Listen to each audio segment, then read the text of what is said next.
Hello. All right, it's about 4 o'clock here, so I'm going to go ahead and get started. Thank you to everyone who has joined us so far and is in the process of joining us now. This is a brand new event for us NMPSers. We are doing today a brand new thing, which is hosting an information session for people, hopefully such as yourselves, who might be interested in proposing a session, becoming a committee member, or in presenting a lightning round presentation. To kind of give you guys that information, I'm going to be PowerPoint for the first portion of this presentation.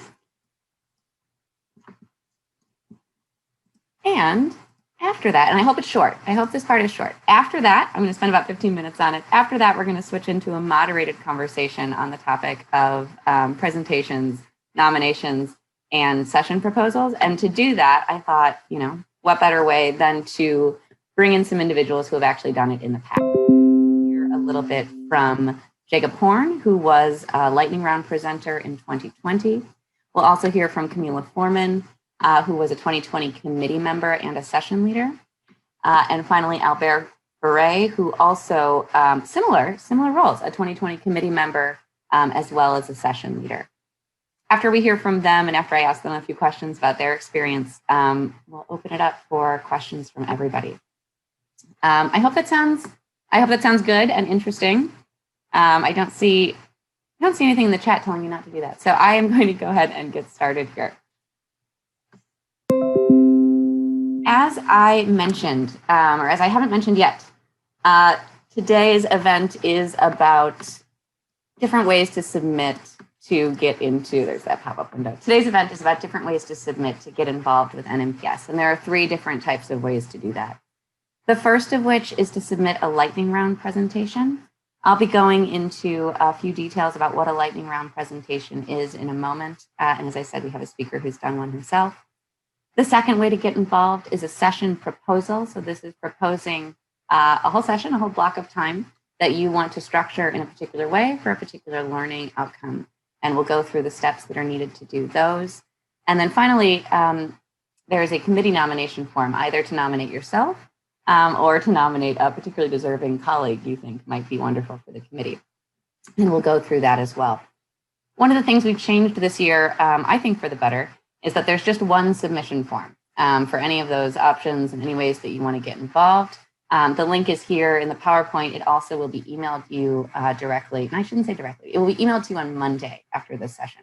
So you can take a look at it for yourself. It's also up on our website right now. But we're going to be taking a look at that form kind of right now. So this little screenshot here to the right is what the submission form looks like. So when you get to it for the first time, everyone is asked for the same information. The first pieces of information you'll be asked for, your name, your email, your organization. It's actually optional if you don't want to choose it. And your title, again, optional if you don't want to include it.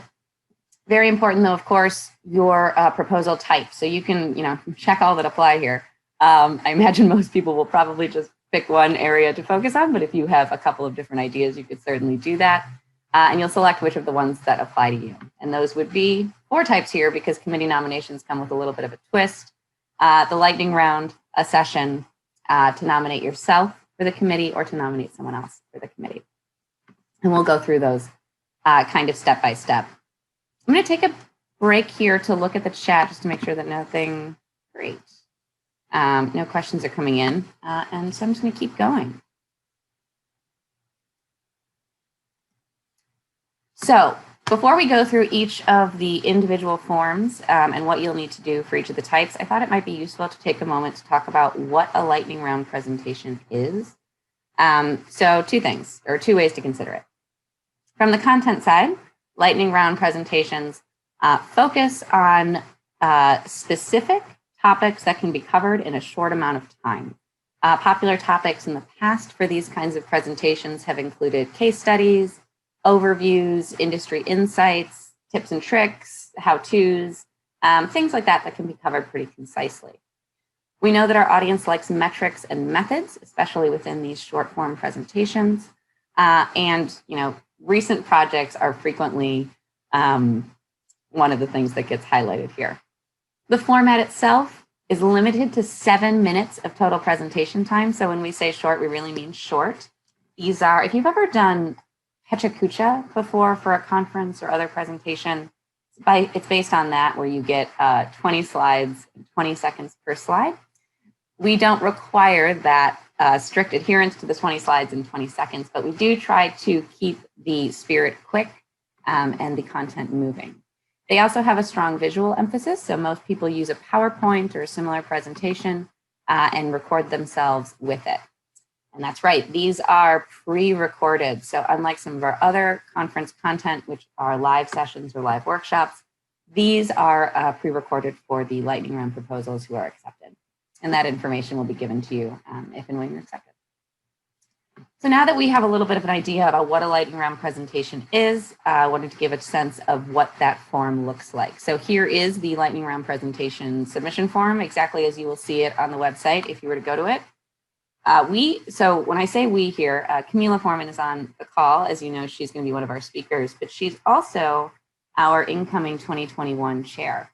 And she and I have worked pretty closely, very closely, on putting together these submissions. And when we did that, the submission forms, and when we did that, we really tried to make it as easy as possible to collect responses. We made decisions like not requiring a CV and instead focusing on the presentation description. So we want to judge this much more on the content of the kind of panel that you're proposing, or the kind of session, or the kind of lightning round, or the kind of committee member that you're proposing, more than we want to judge it on, any past accolades you might already have. So in keeping with that short or concise timeline, we are only asking for the presentation title, a short description of the event. This says 500 characters, but it's actually 1,000.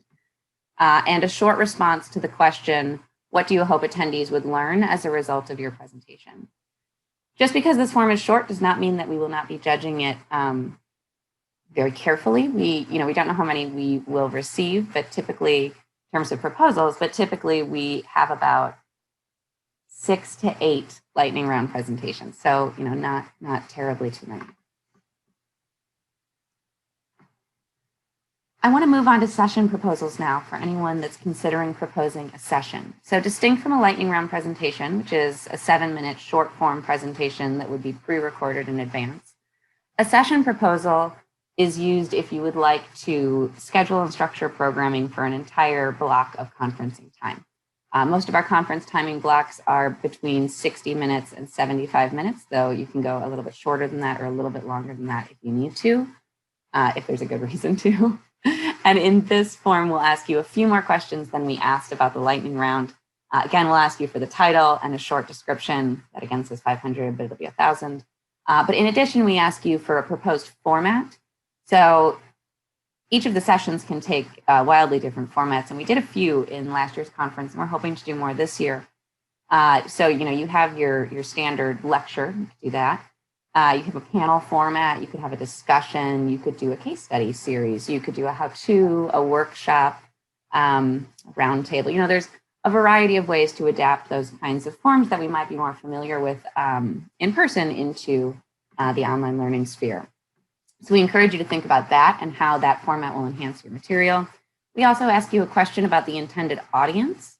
So as NMPS grows, we know that we have individuals joining us from a variety of levels from around the industry, some kind of early professionals, some maybe mid-career, even some more established professionals. And so we want you to kind of identify who might benefit from this content. This last bit is optional. I don't want you by any means to come away from today thinking that you would need to have panelists already lined up in order to propose a panel. But if you did, if the strength of your panel or your session proposal relied on panelists, then you could certainly include them there.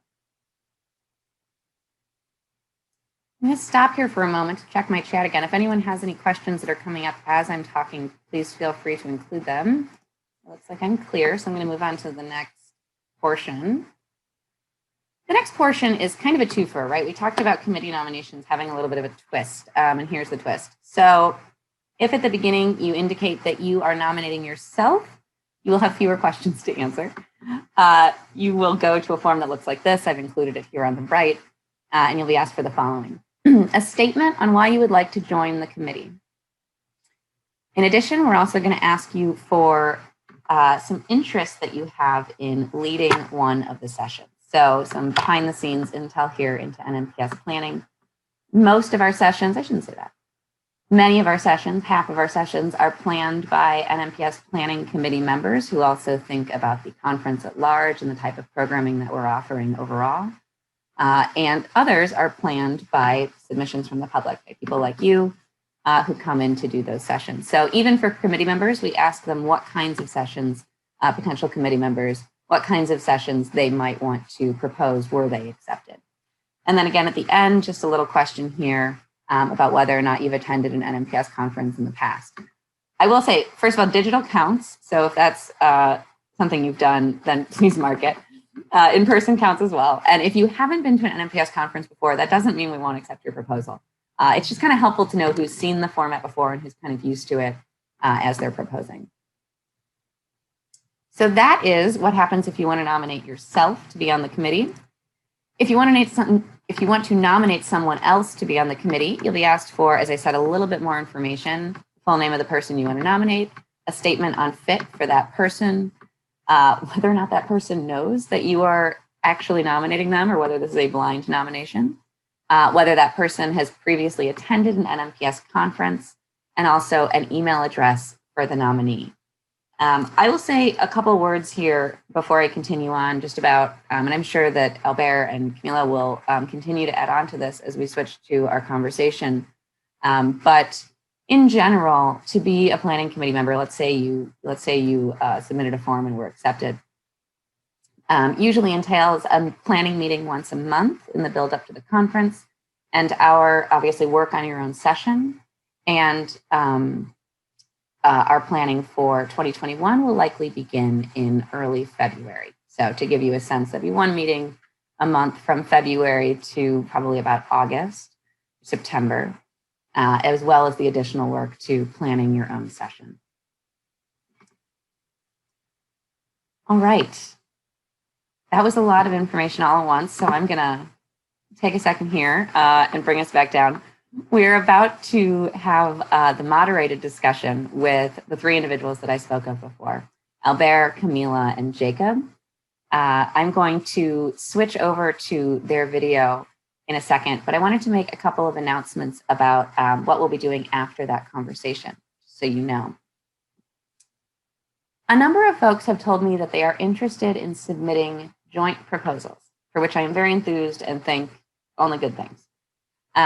It also has occurred to me, and I've been asked actually, if I might leave this room at the end of our time today open so that anyone who wants to talk about joint proposals or maybe hears questions from others that they think sound like things they're interested in could stay at the end and talk to those people. So I will do that. I will leave the room open at the end for anyone who wants to talk to other members of the audience. Finally, as you come up with questions for Camila, Joseph, Albert, or myself as we're having this discussion that's coming up, please feel free to type those into the chat, and we'll see them as they come in. We'll answer them as we get to the question period of our event here. Or if you'd like to unmute and actually just ask your question out loud as we get to that portion, that would be wonderful as well. All right, so I am going to stop sharing that PowerPoint. Jacob, you are my first person, so I'm gonna add you to my spotlight here. Hi. Jacob, would you introduce yourself? Hi everyone. I'm Jacob Horn. I am the editorial coordinator at the Whitney Museum of American Art in New York, and I gave a lightning round presentation this last summer called "The 7 Types of People You Meet Clearing Permissions." Excellent. And I've produced a small list of questions that I wanted to ask Jacob that I hope would be useful to you guys. So I'm going to go through those now. How much work did you put into the proposal for that session before you actually submitted it? I started thinking about this session. It's a little difficult to put a number on it because it actually was super gradual over time. The gears started turning during the lightning round in 2018 in San Francisco, and there was a presentation that was sort of on not necessarily similar subject matter, but related, which became kind of the jumping off point for this idea that then over the 2 years that followed, I had a draft email to myself that I would keep returning to, and slowly this idea fleshed out in bits and pieces until it had become this sort of list of 7 categories to talk about. And it did not take a full 2 years to create, but definitely it was the sort of thing where I felt the idea develop over time rather than sitting down and saying, all right, what is the presentation, and hammering it out all at once. It was a more gradual thing for me. But one of the other presentations that we had this summer from the Getty about their book, which captured their engagement through social media early in the pandemic, that was about a project that had taken place only at that point, a month or two before the conference. So the timelines can vary a lot. Could you say a few words about what your lightning round session presentation ultimately ended up covering? Yeah, so I was inspired by, in 2018, there had been a session about image clearance in a very sort of like, these are the nuts and bolts of it.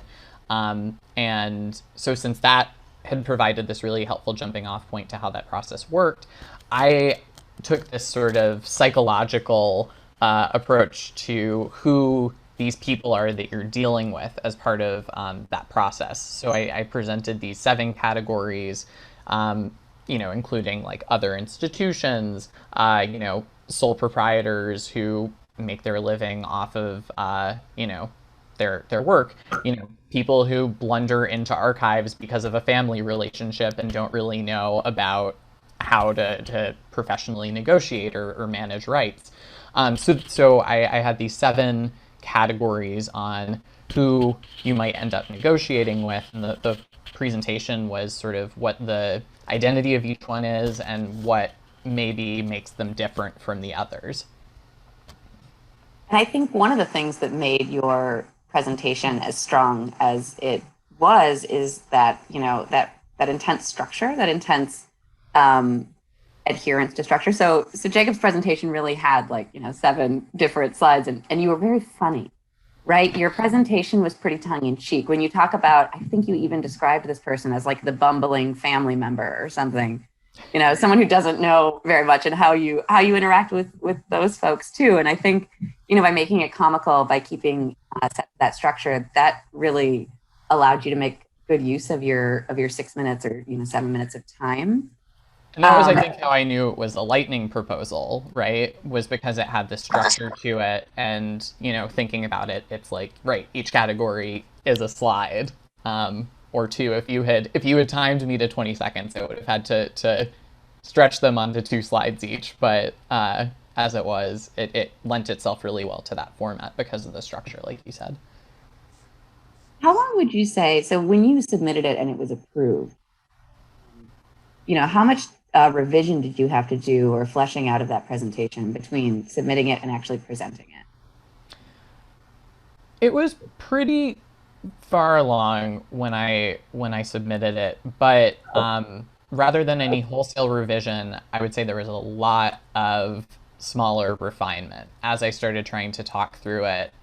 Especially the difference between having it on a piece of paper and starting to actually say it out loud in rehearsing as a presentation. That was where things started to really change, was in having to articulate the thoughts verbally for the first time. I'm going to ask you, I have 2 last questions for you, but I kind of want to ask them together so that you can think about them together. Mm-hmm. What did you like best about the experience, and what did you learn from the experience? Yeah, I think what I liked best was, getting to participate in this dialogue, especially this year where all of us were sort of relearning how to do the work that we already do. It was nice to, you know, be in a sense talking about something that was timeless that we, could still be doing even while institutions were shut down. It was I think all of us just felt like we were sort of rebuilding whatever this new normal was together. And even though the virtual conference, there's of course, the very first impulse I think a lot of us had was the sense of loss of connection and of being able to gather. Um, I think it ended up being this very meaningful thing to participate in this setting for all of us to come together. In some ways, more people could participate than ever would have in person, from more countries and more time zones, and so that was a really neat thing to just participate in this conversation. As far as what I learned from it, um, I I think I actually, like I said, re-interrogated a lot of my assumptions as I was working through the process, and I think that I became more capable at the very thing that I was already trying to present on by trying to just clarify, my thoughts. And the other piece of it is actually just learning to um, present on Zoom from home.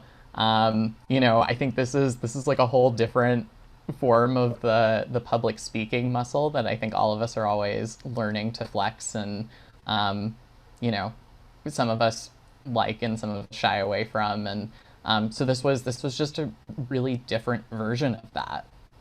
So that was exciting in its own way. Thank you. Yes, that was a very eloquent answer. Yeah, 2020 was continues to be and is and was a strange time, and I think you know even less likely at the time in March did I think that we were going to have a digital conference. No, and did I realize that we'd be having another one in 2021?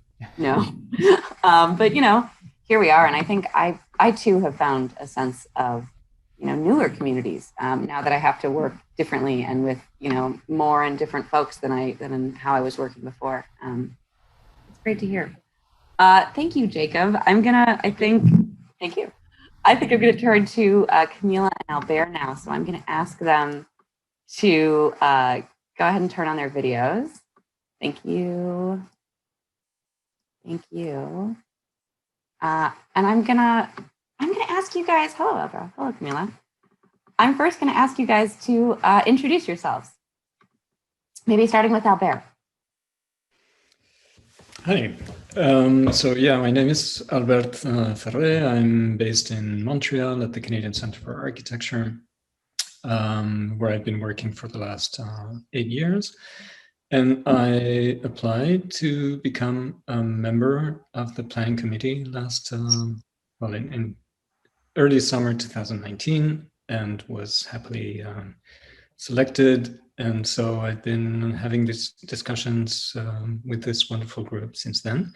And one of the things I had to do was to organize, or one of the things I had the opportunity of doing was to organize a session, which we'll tell you more about later. Yeah, actually, maybe I'll stick and ask you these questions, and then we can jump to Camila at the end, because I think it might be good to hear an extended response from you. So the first question I'll ask you is to describe the session that you led last time. Sure.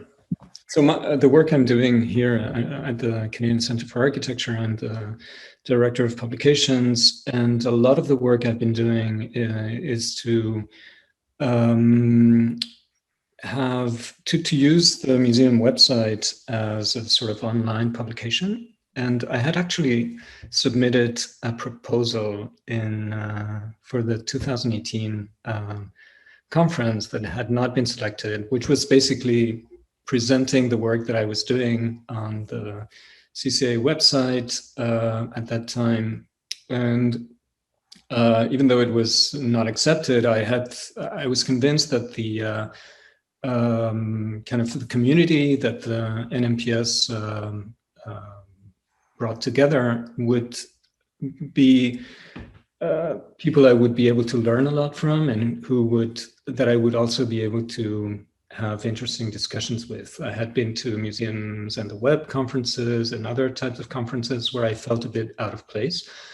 But so I went to San Francisco in May 2018, and I was very, very impressed with the level of the discussions, the level of expertise, the generosity, and the kind of amount of information that was shared, and the very deep knowledge all the presenters had.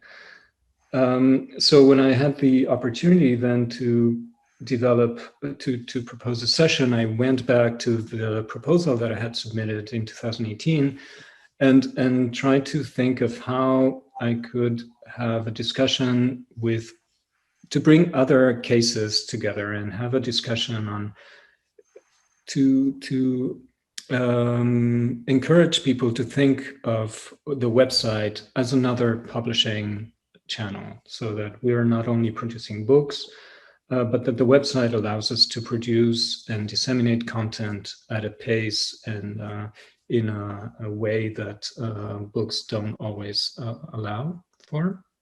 And the other objective I had was to bring international voices, to bring together cases from different countries. So I invited 3 other people to present. They're similar cases to mine, let's say. One is an online journal that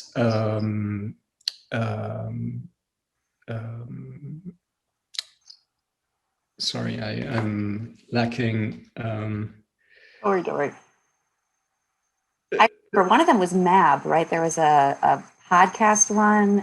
Yeah. The podcast was actually a conversation that I had been having for a long time with someone in Barcelona at the MAGBA, who has been running a podcast program since 2011 or 2010, where they use radio as a sort of creative platform for discussion and really expanding on the topics of the museum, not addressing necessarily what the museum is working on, but complementing it in different ways. And so that was a bit the idea of this panel, was also how the website could really expand on what the museum does. The other, I thought, very interesting case that was presented in this panel discussion is L'International Online, which is a platform founded by 7 art institutions in Europe, 7 contemporary art institutions that use this channel, this online channel, to discuss and share content on different topics. So not necessarily related to their programming, but as a shared space of conversation. And the other case was Matthew Newton, from who had been the director of publishing at the Carnegie Museum of Art, and who's now at the Andy Warhol Museum. And he launched, while at the Carnegie, an online journal that was part of the website. And so he presented the kind of challenge of convincing his colleagues of the need to organize, to dedicate part of the website to this kind of online journal, how to secure financing, what sort of conversations this allowed, etc. Yeah, and I thank you. That was a very succinct description of that panel and all of the inner workings of it, because there were quite a few. You brought together quite a few voices. And I think that I did not remember that you had submitted before and hadn't been accepted.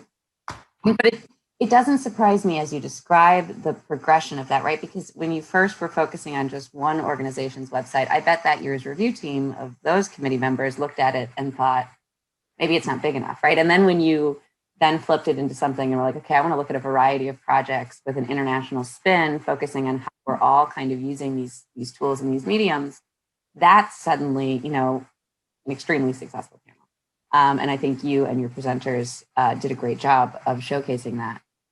You were also one of the first committee members that we had as international representation. And that was something to Greg Nosen's credit of the last year's chair, who he really wanted to, that was something he really wanted to prioritize as well as we found committee members. So thank you for joining us. Could you describe your experience on the committee? Like, you know, how often did we meet? How much work did you feel like you had to do? How many conversations did you have to, or other meetings did you have to go to with other committee members? Things like that? Sure. So if I remember correctly, we started meeting, or I was first invited to join the committee in July 2019. And at that time, the plan was to hold an in-person conference, of course, in July 2020. So I was impressed at how far in advance things were being planned, and even more amazed at how advanced discussions were already when I first joined one of the meetings. So already the program was, of course, not fully defined, but there were many, many pieces already in. And it was clear that many people that would be presenting. So I think at that moment, there were also many submissions coming in already. And from then on, we met until March. We met once a month on Friday afternoons for about an hour and a half, I think, which was a very nice way of ending the week in good conversation with colleagues in different parts of the world. So it was not very, I mean, it didn't require much work in between meetings, except when I was asked to develop a proposal, to submit a proposal for one of the sessions. And I think this was, I did this in the fall more seriously. The pace and the sort of amount of time dedicated to the meetings increased when we decided to move this to a digital conference, which was a decision made in April. And so between May and the conference, and even after that, we decided to meet every 2 weeks, which I thought was, at times, it felt even not enough. Because of all the challenges of turning this conference that had been perfectly planned already as an in-person conference into something new. Yes, that was quite the effort, and we did increase our frequencies. But I'm glad that it didn't feel, even in its worst, completely overwhelming. That's something we wanted to avoid. I'm gonna ask you to give a tip to any audience members who might be thinking about nominating themselves to the committee or nominating someone else. What would you say to someone who's considering joining the committee? Well, I think you need to have a clear idea of why you want to do this. I think in my case, I had the kind of the desire to contribute to expanding the conversation internationally. That I felt that the conference in San Francisco, while it was super interesting, I felt that was very US centric, and I thought that there was a potential for this conference to become something much larger and to attract people from many different places. And of course, this was made even more possible because we turned it into a digital conference, and so that made it easy. So I think just having a clear sense of your purpose. I think you need to also, when you participate, when you submit a proposal, the seminar is really conceived as a learning experience for everybody. So I think you need to come up with content, with an idea where other people can learn from what you're presenting. That I had the impression that my panel, and especially probably my presentation, was very self-promotional at some point. But perhaps for people who had not been thinking about websites in this way, it was relevant. And yeah, what else would I say? I think you need to also be able to share. So not only to provide information during the panel, but also if you're able to share resources afterwards to make to share resources so that other people can take that conversation and do something with it. I think those are great tips. I mean, when we were looking through submissions together last time, and as I've been part of previous committees that were looking through submissions, those are always the questions, right? What are people going to learn if we put this on, and how specific does this person seem to be? Do they seem to really have a specific goal, or is it a little more freely formed, maybe not ready quite yet? So, thank you. That was very. I'm going to, you can turn your video off. Thank you, Albert. I am going to bring Camila up if she's ready. Hello, everybody. Yes, hello, Camila. As I mentioned, Camila is going to be coming in as our 2021 planning chair, and Albert is indeed also going to be continued to be part of the planning for 2021. Camila, could you introduce yourself before I ask you some questions? Sure. So again, my name is Camila Foreman. I am the Director of Publications at Dia Art Foundation, which is a role that I've been in, because I can do math, for about 22 months. I started in January of 2019. And my first time, last year was my first time serving on the planning committee. Yes. So the first question I'm going to have for you is similar to Albert. Can you describe the session that you led last year, its format and who was involved? Sure. So the session ended up being titled That Could Work, but really it was about workflow. And since both Jacob and Albert gave some good origin stories, I'll just add that mine started because in 2017 or 2018, I was working with Matt Mayerchak, who was one of the people in that session, on a book, and he taught me about Adobe PDF markup. And I started talking to people about this tool that literally saved 6 weeks in the production of that book. To turn around comments, collating comments and turning around that fast was just a major sanity preserver and lifesaver. And since every book I've worked on is like minimum 6 weeks behind before I even start, like it really rescued that project. And when I would talk to people, it turned out not many people had heard about it. And when I was I was someone who was joined the planning committee through a blind nomination, which maybe we can talk about that later. But once I got sort of that platform, it was like, this is my chance to make sure other people know about this great tool. So it was partially inspired by just having like one good tool in my arsenal that more people needed to know about.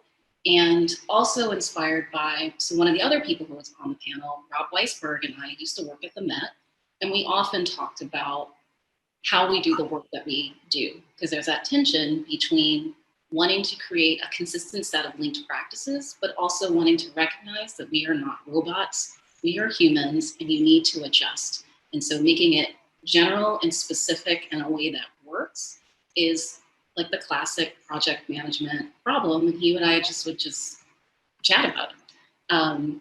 And so it just made sense that I've been having long conversations about workflow.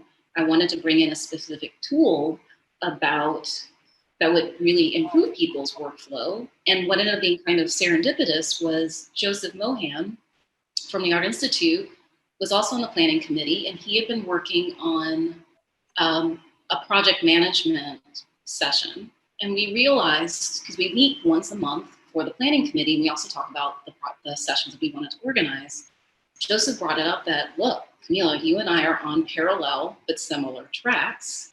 Why don't we work together? And that was really, really helpful.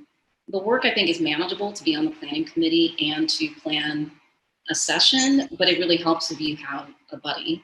And ironically enough, which maybe I'll be getting to the question you're going to ask later, one of the great things about it was that our group met once a month to just talk about, the session and what we each wanted to talk about and make sure we were in sync together, and kind of created a shared narrative of how we thought we could present, and then kind of went back separately and started working on our slides, but we would meet regularly. And because both Joseph and I were really, really busy with non-NMPS work, with just the regular work that usually, makes people hesitant about being on the planning committee, together we would remind each other about, well, this is what we're going to talk about on workbook now. The end of every meeting, we need to set the time for the next meeting, and we need to book the calendar invite. And we were like doing it in action, which was actually kind of really, really lovely. Yes. Yeah, your panel last year is a success story of one of those, joint proposals. It came in a little bit differently because you were on the committee, and so you kind of organically folded those together. But really a testament to how successful those can be. So if there's anyone in the audience that's thinking about that, if there's someone, you find in this audience, great, but even if there's someone in a department of yours or in another team or another organization that you frequently work with, or a vendor that you work with, there's a lot of ways to, get two people's perspective to build an even stronger and more nuanced panel, which I think is what happened when you and Joseph combined forces. You're right that you did get into a little bit of my next question, and I'm keeping an eye on time, so I'm going to ask you one more question, and then I'm going to switch to crowd questions.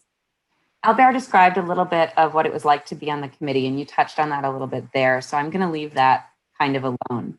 But I'm going to ask you if you have any tips for anyone who is thinking about proposing a session this year. Oh, yeah, I've got it. So one fun thing about becoming the incoming chair is I'm learning a lot more about the history of NMPS. And when Nikki and I were kind of going through, like, updating the website for the close of the 2020 conference and for next year's conference, I actually spent some time with the lovely section of the website that is our archive. And on that archive, and I'll drop a link into the chat to make it really easy for you, there's a list of programs from every single NMPS. And as some people in the audience may know, and for some of you might be new, our work is really wide and varied and diverse, but there are also certain topics that come up in publishing fairly regularly. For those of you who are on the listserv, if you're not, get on the listserv, it's so great. Susan Rawson said she would love to propose something about marketing, and multiple people, actually, I think 2 people replied who are actually in this call today. And if you look at, say, the last 10 years of programs, you can see it's been a few years since we've done something on marketing. You can look and see how long it's been that we've done something on design. And so if you're really interested in getting involved, but maybe are having, well, all of us have Zoom fatigue, the holidays, life is weighing down on us, and just you can look and you can see maybe there's something that we haven't touched in a while. And that's something that's probably going to be, that's something that the planning committee would be really interested in making sure happens this year. So that's like one hack, let's just say, in terms of finding a good topic. But I also want to add that whatever you want to work on should be something that you really are passionate about and interested in. Because if you think about it, you're going to submit this by December 31st, and it's something you're going to think about pretty regularly until July. So minimum 6+ months, depending on when your session might actually happen. So choose something that you're super interested in. I mean, it can be something that's a little bit more zeitgeisty, or as Nikki brought up in the PowerPoint, specifically talking about lightning round presentations, similarly for panel discussions, it could be based on a recent project that taught you a lot. And from there, you see something that would be really valuable for the rest of the field to think about. Yeah, I think those are 2 great pieces of advice. You're right. The NMPS hack, I mean, if you want a true behind the scenes, is use our archives against us, take a look at what's in there, and you'll definitely have a sense of, what kinds of programming usually works for the kinds of audiences that we have, or at least our effort at that in the past. So I think that's a great tip. I'm going to now bring back all of our speakers and open up the floor, I think, to questions. Thank you, Camila, for that. Camila is also going to be moderating our Q&A portion, which I think will start right now. So if anyone has any questions, please type them in the chat or unmute and start speaking, and I will spotlight our 4 speakers. I'll keep myself here in case anyone has questions for me as well. Yeah, Camila, go ahead. Yes, we can send a link to join the listserv, so we will pull that up and drop that into the chat. Thank you. It's a really, really great, it's just another way to reach out to the community and get your questions answered and get other perspectives and keep that dialogue going in real time.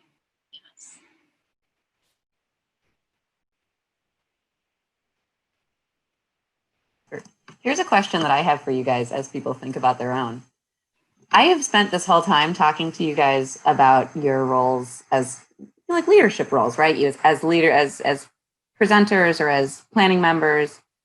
If you think back to your own experience as just regular old attendees, what is the kind of stuff that you as a regular attendee like the most when you're attending an NMPS? What do you like to do and see?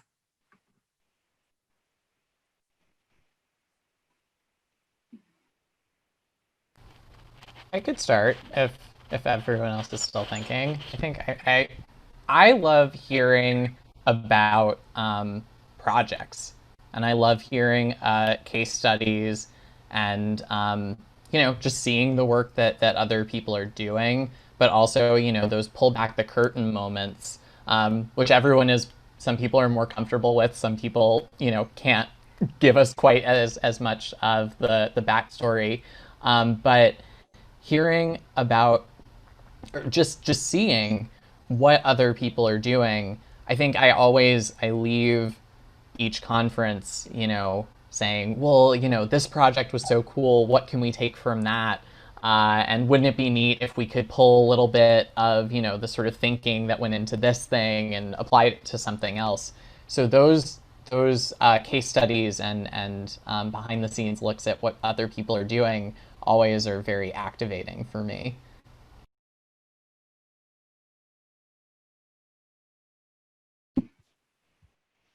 I wish I could say something different, but I really love those too. And I think they lend themselves really well to the digital format. You know, I think a lot of webinars tend to be a brief intro and then like 10 to 12 minutes from like 3 different people and then time for questions. There's a way in which we're kind of, as we're figuring this out,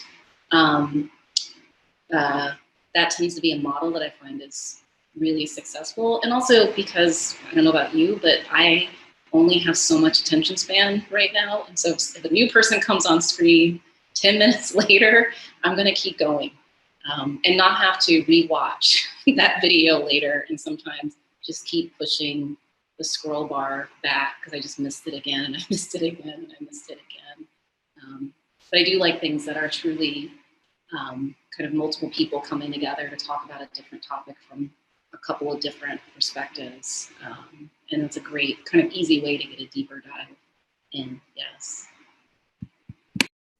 Yeah, to me, there was always so many discussions on topics that I'm familiar with, but I'm not an expert in, that other people are really have an incredible expertise. And then listening to their how they talked about their work was really very, very useful, I think, and things that I had not been necessarily considering so much in my work. There was this interesting session on sustainable book production, for instance, which I mean, we're all concerned, you know, do we shrink wrap, do we not shrink wrap, where do we print, how do we print?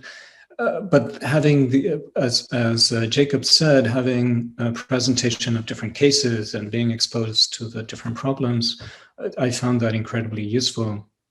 I think all the discussion on online scholarly publications and the amazing work that Emily Zos, who's here, also did on trying to map the state of the field, having a clear understanding, especially during these complicated months, on where we were as a publishing community. I found it very, very useful, and I can't imagine another place for these type of conversations to happen. Yes, thank you for that, Albert. Actually, we've got a little bit of a discussion going in the chat, but I think maybe, can I ask Jacob a question for you? Are there any tips that you might give to potential lightning round presenters? Yeah, I think this is sort of going to amplify a couple things that Nikki has already said, but some of the points she made, which really resonated with me having, gone through it.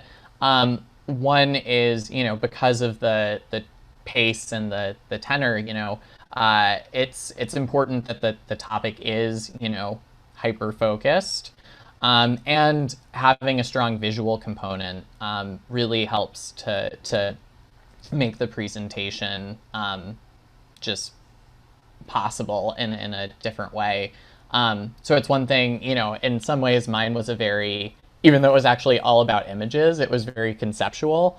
There wasn't like a specific project that it was anchored to, and I struggled with that a little bit, of not wanting to just put photos or artworks on slides because they were visual.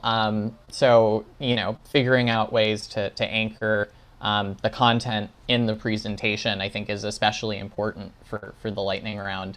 The other thing, and this is much more minute, but was something that caught me by surprise, was just Nikki mentioned the lightning round is pre-recorded. And it's a gift in that you can always start over if you're not happy with how it goes.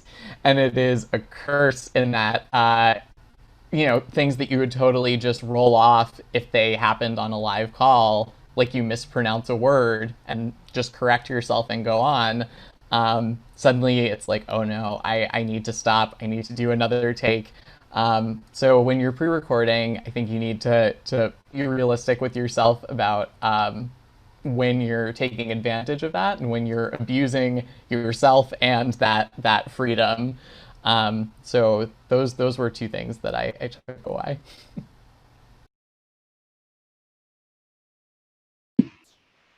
That's really helpful.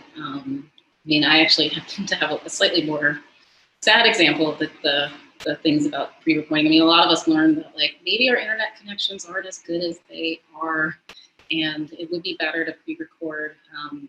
Different people, different panels, as we made the pivot to digital, some pre-recorded just so they have something, and then went live actually there. So depending on how prepared you want to be, you can make that decision as you get later, and there's definitely pluses or minuses to that as well. There's this interesting question here now about everyone's backgrounds and professional paths.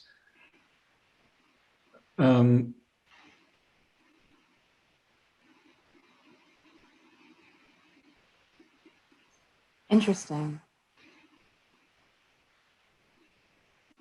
Well, I think this is something that's come up in various ways, and I think there's actually a bigger topic around it that NMPS has been thinking about. This is my sense of it, of this question, in different ways at different times. So, there's been various sort of mentorship programs that have come out of the conference, but it's been easier to do live. If you're interested in getting a mentor, sign up, and then you can set times for people to meet.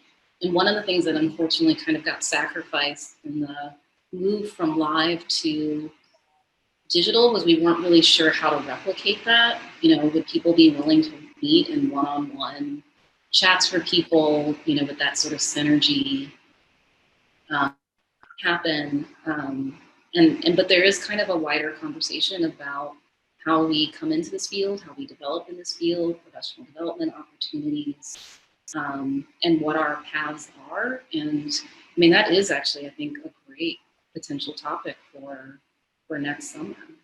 Thank you, Valerie, for adding that to the chat. And one quick thing, maybe go back to me being a blind nomination and then being a part of the planning committee. I just want to throw this out there for anyone who's in the room and maybe anyone who watches this later. So this is my first sort of managerial job. And before I was just an editor in the trenches. And so when I was nominated and accepted, I was actually kind of surprised, like, really? Me? Are you sure? Okay, great, I'll do it. And I have to admit, I was a little bit shy in the first few meetings and didn't say as much, and which was good because I could listen and hear people who had a bit more experience about converting. I mean, we are people who our job is to sort of like tell people how to make information public in a certain way. And so to talk to our fellow professionals in kind of a meta way, as Albert was bringing up, how do you present information so that it makes sense in an engaging seminar is kind of a skill to learn. And I learned a lot from the rest of my planning committee members. But I just want to throw out there, I had a little bit of imposter syndrome, and I guess it worked out for me since I'm coming back as chair. So go ahead and nominate yourselves. Even if you've been in the trenches and are still maybe a little bit emerging or just getting into mid-career, you do have the experience. Go ahead and nominate. We want you on the committee. I think we have time for one more question, Camila, if you want to ask it. It's interesting that you mentioned this mentorship program. That's how I met Emily Zas in 2018. And we were paired in, and I was supposed to act as the mentor, but of course, Emily, who's much, much younger than I am, but had an incredible knowledge already of the work she was doing as an editor. And then I thought already when the contribution she made to this past conference was very impressive. So I agree, Camila, that this is a great opportunity for anyone to contribute and have a space to be present. Yeah.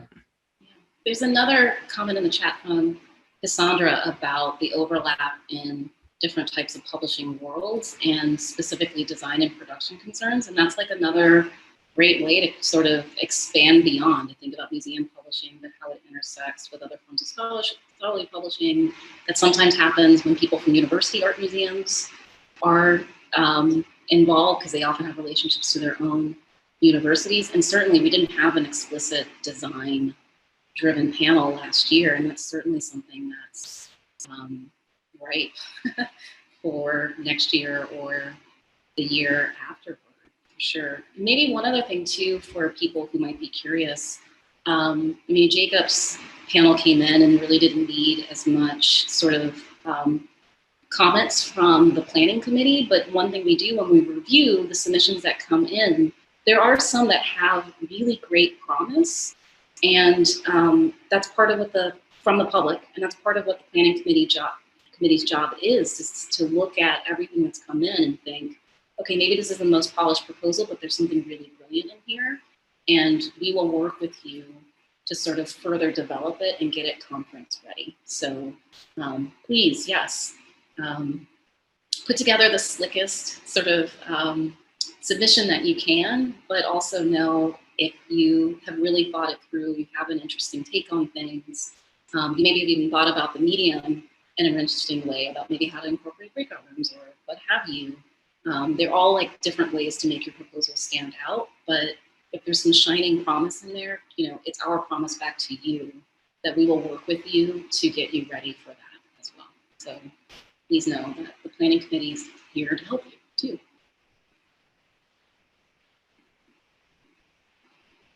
You're on mute, Nikki. I'm on mute. I was going to say thank you for that. And with that, we are at 4:59. So I want to take a moment to thank our three speakers here. Thank you, Jacob, Albert, and Camila, for giving up parts of your Friday to talk about your experience. And I'm sure our attendees really appreciate it. I will send an email to everyone who joined today with the link to the form. As we've mentioned kind of informally a few times, the deadline is December 31st. We wanted to have this event nice and early so that there would be a whole lot of time for you to think about anything you wanted to submit before the new year. So I look forward to sending those resources and hopefully seeing submissions or nominations from you guys soon. Thank you very much. Thank you all. Thank you. Have a good weekend. Thanks, everyone.